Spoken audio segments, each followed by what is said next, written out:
people don't realize that this is another sort of sliver of Filipino cuisine that might not necessarily be introduced in your mainstay Filipino restaurant, let alone a Filipino restaurant here in Vegas.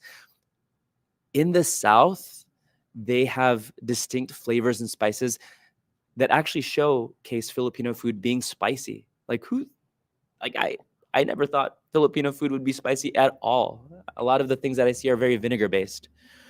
But to cut things short, we just came back from the Philippines, and for our next chapter, our next dinner series, we'll be focusing on food that belongs to the Muslim Filipino community in the Philippines.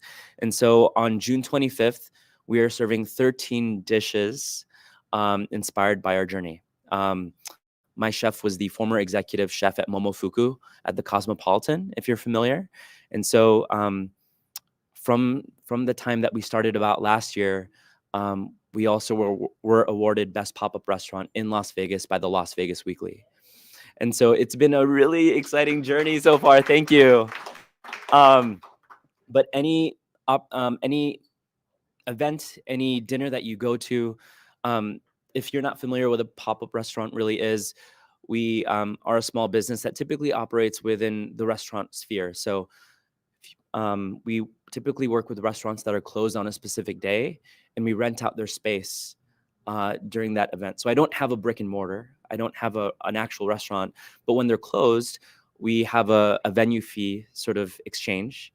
And then my staff, from back of house to front of house, we rent the space out, and we serve the community for an evening.